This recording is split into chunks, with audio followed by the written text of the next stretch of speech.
अध्याय 9 नकल मत करना। एक दिन मैंने और सिया ने शहर घूमने का मन बनाया। हम दोनों मोहित भैया की इजाजत लेकर दोपहर के समय शहर घूमने निकल पड़े।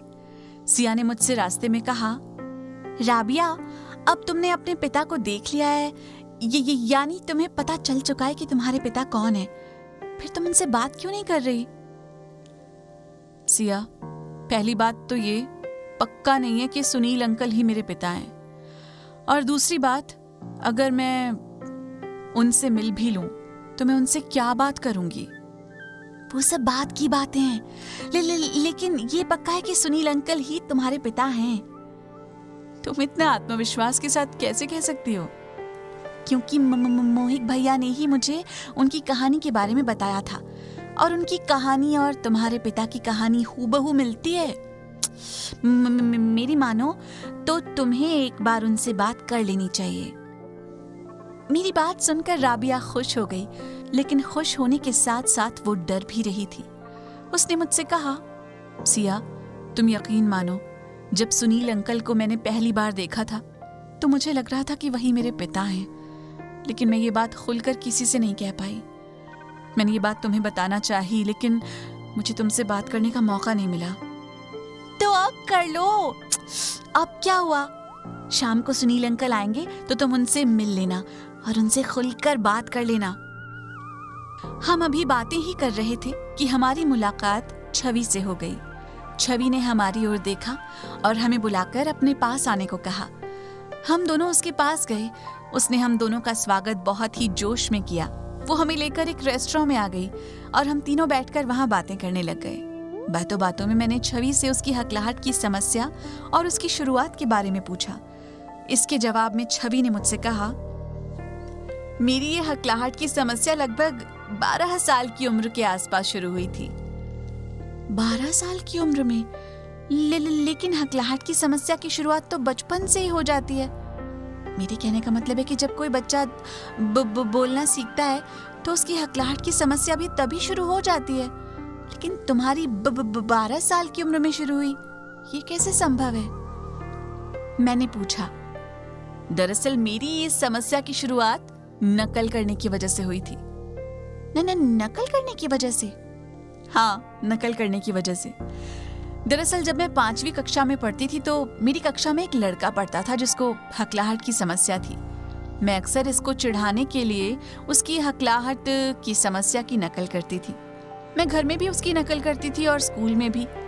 उसकी नकल उतारते उतारते मैं कब इस समस्या का शिकार हो गई मुझे खुद भी पता नहीं चला। लेकिन नकल करने से भी हकलाहट की समस्या हो जाती है, वो कैसे? जब मैं अपनी हकलाहट की समस्या का समाधान करने के लिए मोहित भैया के पास गई तो उन्होंने मुझे इस बारे में बताया था। उनके अनुसार नकल करने से दिमाग को ऐसा बोलने की एक आदत हो जाती है, और जितनी ज्यादा बार मैं उसकी नकल करूंगी उतनी ज्यादा ही ये आदत पक्की होती जाएगी। ठीक उसी प्रकार जैसे किसी अभिनेता को किसी किरदार का अभिनय बार बार करना पड़े तो वो अपने आप को उस किरदार का ही एक भाग मानने लग जाता है। उसके दिमाग को उस किरदार की एक आदत हो जाती है और कई बार तो वो उस किरदार से बाहर नहीं आ पाता। ठीक इसी प्रकार जब हम किसी हकलाहट की समस्या से परेशान किसी व्यक्ति की नकल करते हैं और जब ये नकल बार बार दोहराई जाती है तो हमारे दिमाग को भी उसकी आदत लग जाती है और जाने अनजाने में हम भी हकलाहट की समस्या का शिकार हो जाते हैं। सच में? और क्या बताया? सिया ने हैरानी से पूछा। किसी हकलाहट की समस्या से पीड़ित व्यक्ति की नकल करने के कारण उस व्यक्ति में पैदा हुई हकलाहट की समस्या को काबू करना जन्मजात हकलाहट की समस्या की अपेक्षा थोड़ा कठिन होता है, क्योंकि इस प्रकार की समस्या से पीड़ित व्यक्ति को पहले तो खुद को ही पता नहीं होता कि वो किसी की नकल करते हुए खुद इस समस्या का शिकार हो गया है, और जब तक उसे इस बात का पता चलता है तब तक बहुत देर हो जाती है। यही सब मेरे साथ हुआ था, क्योंकि पहले तो मुझे पता ही नहीं चला कि मैं खुद इस समस्या की शिकार हो चुकी हूँ, लेकिन जब तक मैंने इसे महसूस किया तब तक बहुत देर हो चुकी थी। मेरे दिमाग को इसकी आदत हो चुकी थी, यानी मैं खुद हकलाते हुए लोगों से बात करने लग गई थी। फिर तुमने इसे काबू में कैसे किया? नकल करने से पैदा हुई हकलाहट की समस्या को काबू में करना जरा मुश्किल होता है, क्योंकि इस प्रकार से पैदा हुई समस्या में पीड़ित व्यक्ति अपना आत्मविश्वास खो देता है और किसी से बात करने से डरने लगता है। उसका ये डर और आत्मविश्वास की कमी उसकी हकलाहट की समस्या को और बढ़ा देती है। इस प्रकार की समस्या से पीड़ित व्यक्ति सहमा सहमा सा रहता है। इसका कारण ये है कि पहले तो उस व्यक्ति को खुद को ही पता नहीं होता कि वो हकलाने की नकल करते हुए खुद इस समस्या का शिकार हो गया है, क्योंकि उसके मुताबिक वो सही बोल सकता है और उसे हकलाहट जैसी कोई समस्या नहीं है। परंतु जब वो कभी बोलते समय रुक जाता है या यूं कह लें कि हकलाने लगता है, तो वो अपनी इस परिस्थिति पर हैरान परेशान हो जाता है। इससे उसका आत्मविश्वास कम होने लगता है। अपनी समस्या से निजात पाने के लिए सबसे पहले मैंने अपने खोए हुए आत्मविश्वास को वापस पाया। इसमें मोहित भैया और सुनील अंकल ने मेरी बहुत मदद की। इसके लिए उन्होंने मुझे किसी अजनबी जगह में जाकर अजनबियों से बातचीत करने की सलाह दी। यानी मुझको किसी ऐसे शहर, गांव या कस्बे में जाकर वहां के दुकानदारों से खरीद फरोख्त करने के बहाने उनसे बातचीत करने के लिए कहा गया। इससे क्या होगा?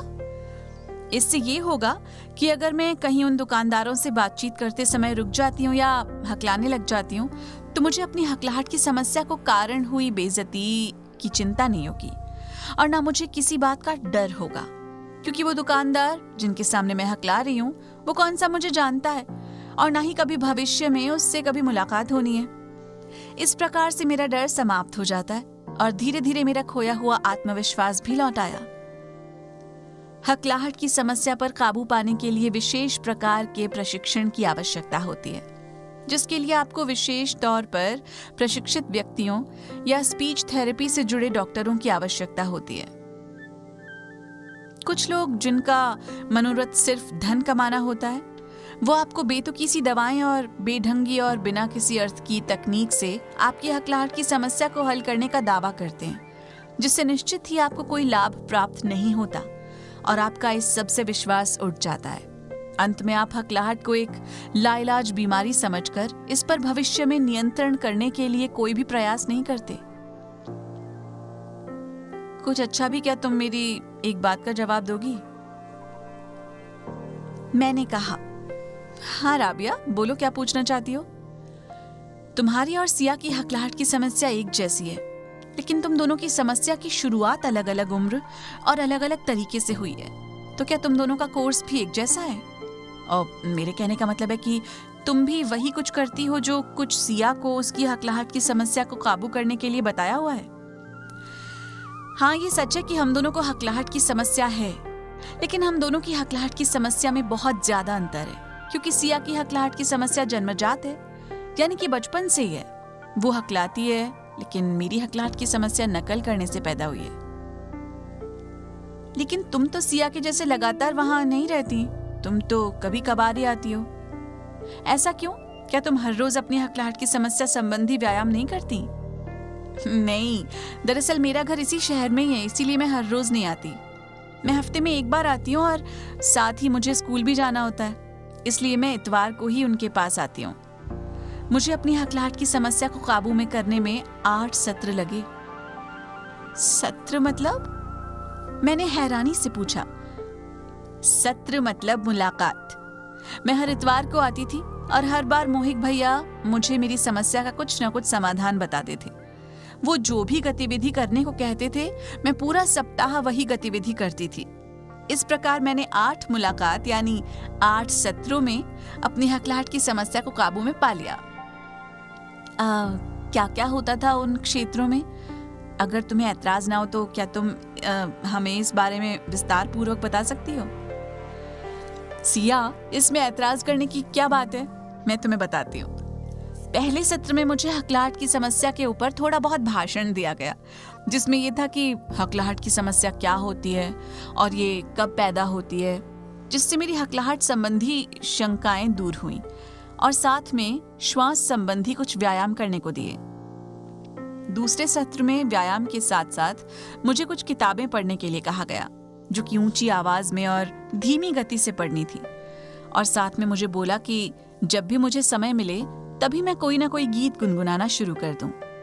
व्यायाम के साथ साथ किताबें पढ़ने और गीत गाने से मेरा आत्मविश्वास बढ़ा और मेरी हकलाहट की समस्या में कमी आने लगी। तीसरे और चौथे सत्र में मुझे पहले वाला कोर्स दोहराने को कहा। मुझको पहले शब्द पर अटकना यानी बात शुरू करते समय पहले अक्षर पर रुक जाने की समस्या नहीं थी, क्योंकि ये समस्या ज्यादातर बचपन से पैदा हुई हकलाहट की समस्या में होती है। मेरी मुख्य समस्या मेरा डर था, जो कि किसी के सामने हकलाने के कारण पैदा होता था, और ये डर मेरी समस्या को और भी बढ़ा देता था। मेरी हकलाहट की समस्या को खत्म करने के लिए मेरे इस डर को खत्म करना और मेरा आत्मविश्वास, जो कि मैं खो चुकी थी, उसे वापस लाना था। इसके लिए मुझको किसी अजनबी जगह जाकर वहां अजनबियों से बातचीत करने की सलाह दी गई।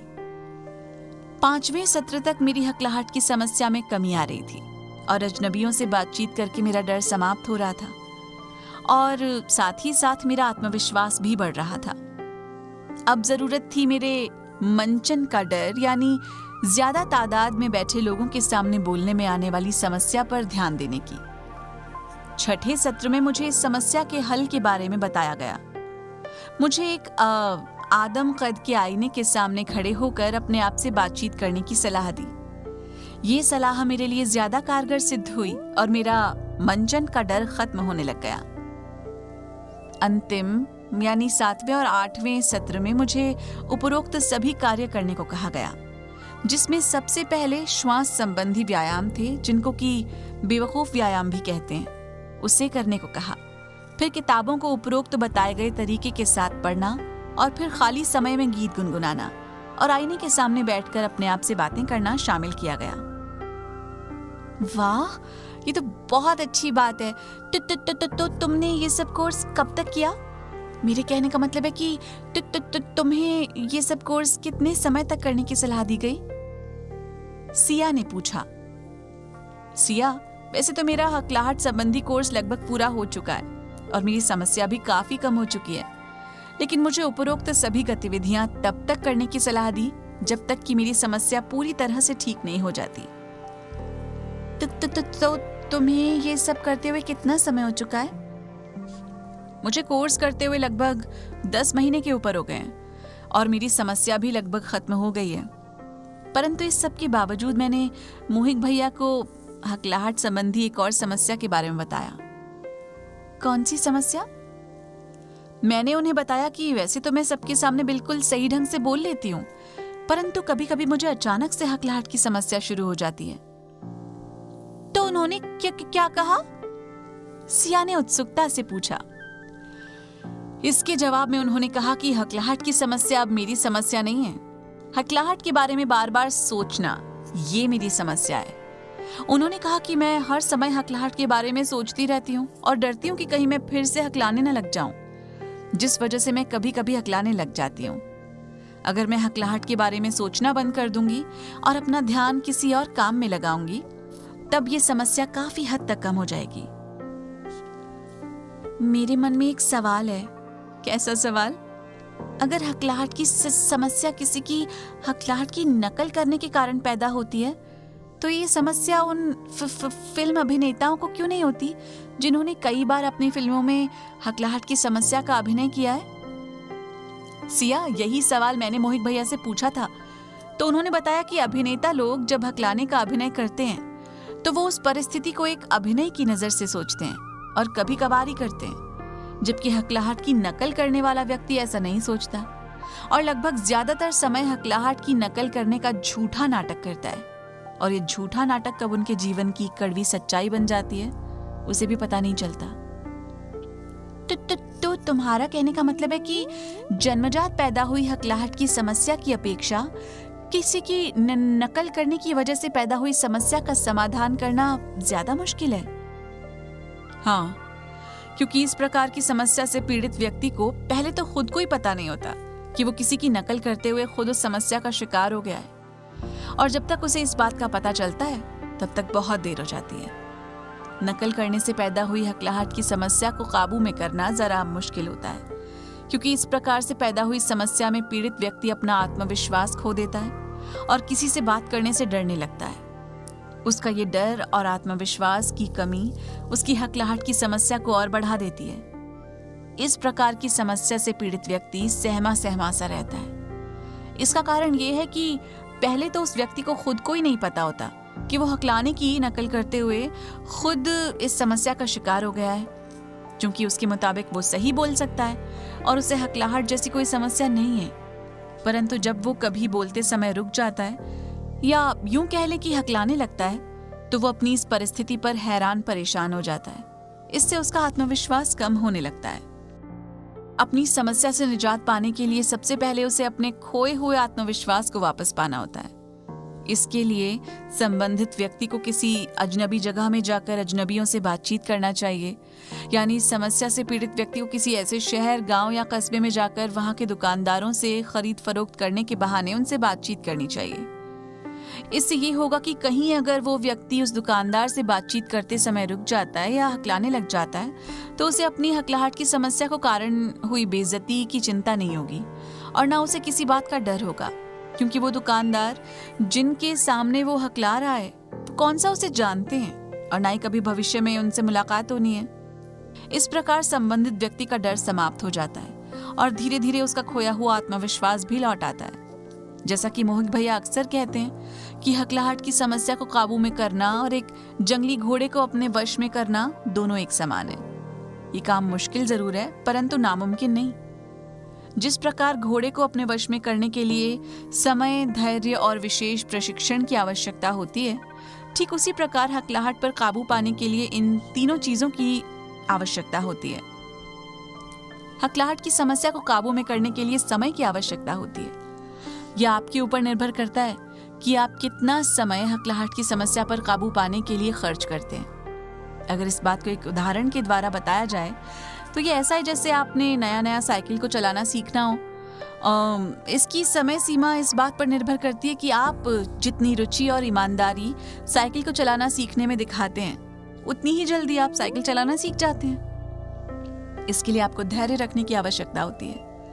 कई बार हकलाहट को काबू पाने के लिए किए गए आपके प्रयास में समय अधिक लग जाता है और आप इससे ऊब कर या निराश होकर अपने प्रयास को बीच में ही छोड़ देते हैं, जो कि भविष्य में आपके द्वारा की गई एक गलती साबित होती है। हकलाहट पर काबू पाने के लिए विशेष प्रकार के प्रशिक्षण की आवश्यकता होती है, जिसके लिए आपको विशेष तौर पर प्रशिक्षित व्यक्तियों या स्पीच थेरेपी से जुड़े डॉक्टरों की आवश्यकता होती है। कुछ लोग जिनका मनोरथ सिर्फ धन कमाना होता है, वो आपको बेतुकी सी दवाएं और बेढंगी और बिना किसी अर्थ की तकनीक से आपकी हकलाहट की समस्या को हल करने का दावा करते हैं, जिससे निश्चित ही आपको कोई लाभ प्राप्त नहीं होता और आपका इस सब से विश्वास उठ जाता है। अंत में आप हकलाहट को एक लाइलाज बीमारी समझकर इस पर भविष्य में नियंत्रण करने के लिए कोई भी प्रयास नहीं करते। खैर, मेरी बात को छोड़ो और अपना बताओ, तुम्हारी हकलाहट की समस्या कहाँ तक काबू में आई? तुम्हें यहाँ आने का कुछ फायदा भी हुआ कि नहीं? मुझे यहाँ आए हुए लगभग 20 दिन के आसपास हो चुके हैं और मेरी हकलाहट की समस्या भी काफी हद तक काबू में आ चुकी है। जाहिर है यहाँ आने का मुझे बहुत फायदा हुआ। तुम्हारी दिनचर्या क्या है? मेरे कहने का मतलब है कि तुम हकलाहट की समस्या को लेकर दिनचर्या किस प्रकार की है तुम्हारी? मैं सुबह 5 बजे के आसपास उठ जाती हूँ और ठीक 5:30 बजे मैदान में चली जाती हूँ। वहां जाकर जो हकलाहट की समस्या संबंधित व्यायाम मोहित भैया ने बताए थे वो करती हूँ। वही व्यायाम जिनको मोहित भैया बेवकूफ व्यायाम कहते हैं, छवि ने मजाकिया लहजे से कहा। हाँ, वही वाले। ये व्यायाम लगभग 1 घंटे में खत्म हो जाते हैं। फिर कुछ देर तक आराम करने के बाद मैं एक किताब लेकर बैठ जाती हूँ और उसे जोर जोर से लेकिन धीमी गति से, जैसा कि मोहित भैया ने बताया था, वैसा पढ़ने लग जाती हूँ। ऐसा करने से कुछ फायदा भी हुआ? हाँ, ऐसा करने से मुझे बहुत फायदा हुआ। अब मैं साधारण बोलचाल में भी धीमी गति का प्रयोग करती हूँ और इस प्रकार मेरी हकलाहट की समस्या बिल्कुल ना के बराबर होती है। हाँ, धीमी गति से बोलने पर तुम्हें बहुत फायदा हुआ होगा, क्योंकि इस प्रकार बोलने से मैंने अपनी हकलाहट की समस्या पर काफी हद तक काबू पा लिया था। लेकिन छवि, एक बात बताओ, मुझे इस प्रकार से कब तक बोलना पड़ेगा? मेरे कहने का मतलब है कि क्या मैं सारी उम्र इसी प्रकार धीमी गति से ही बोलूंगी? नहीं, इस प्रकार से तुम्हें सिर्फ तब तक बोलना पड़ेगा जब तक कि तुम्हें लगे ना कि तुम्हारी हकलाहट की समस्या काबू में आ चुकी है। जब तुम पूरी तरह से संतुष्ट हो जाओ तो तुम साधारण गति से भी बोल सकती हो। यानी कि जब इसे लगे कि इसकी हकलाहट की समस्या शुरू होने वाली है तो ये फिर से धीमी गति से बोलना शुरू कर दे, या फिर किसी अपरिचित के सामने से बोलना पड़े जहां हकलाहट की समस्या होने का अंदेशा हो सकता है, तब ये धीमी गति से बोले। मैंने कहा, हाँ बिल्कुल। फिर इसके बाद मैं कमरे में आ जाती हूँ और कमरे में लगे शीशे के सामने बैठकर अपने आप से पागलों की तरह बातें करने लग जाती हूँ। सिया, तुम्हारा तो पता नहीं, लेकिन मुझे शीशे के सामने बैठकर बातें करने से बहुत लाभ हुआ। शुरू में थोड़ी बहुत दिक्कत जरूर हुई है, लेकिन अब इसकी आदत हो चुकी है। अब तो मुझे बहुत मजा आता है। हाँ, मेरे साथ भी बिल्कुल ऐसा ही हुआ। मुझे भी शुरू में शीशे के सामने बैठकर बातें करने में बहुत दिक्कत होती थी, क्योंकि मुझे समझ में नहीं आया था कि मैं अपने आप से क्या बातें करूं। दूसरा, मुझे काफी हिचकिचाहट महसूस होती थी, लेकिन समय के साथ साथ सब कुछ बदल गया और अब मुझे शीशे के सामने बैठकर बातें करने में मजा आने लगा। इससे मेरा आत्मविश्वास काफी बढ़ गया। अब तो मैं किसी से भी पूरे आत्मविश्वास के साथ बात करती हूँ। फिर उसके बाद मैं कुछ देर आराम करती हूँ और फिर किताब लेकर बैठ जाती हूँ। मैं लगभग 1 घंटे तक किताब को जोर जोर से, ऊंची आवाज में लेकिन धीमी गति में पढ़ती हूँ। शाम को मैं फिर से दोबारा मैदान में आ जाती हूँ और वही बेवकूफ वाले व्यायाम करने लगती हूँ। इसी बीच मोहित भैया भी मैदान में आ जाते हैं और हम हकलाहट की समस्या के विषय में संबंधित बातचीत करते हैं। सिया, मेरा एक निजी प्रश्न है। अगर तुम्हें ऐतराज ना हो तो क्या मैं तुमसे पूछ सकती हूँ? हाँ पूछो, क्या पूछना चाहती हो? तुम्हें बचपन से ही हकलाहट की समस्या थी, तो क्या तुम्हारे माता पिता ने कभी इसको लेकर कोई अंधविश्वास किया है? मेरे कहने का मतलब है कि कभी कोई बाबा या तांत्रिक के पास इस समस्या के समाधान के लिए गए हो? नहीं, ऐसा तो कुछ नहीं किया, क्योंकि न्यूजीलैंड में बाबा या तांत्रिक वगैरह ना के बराबर होते हैं।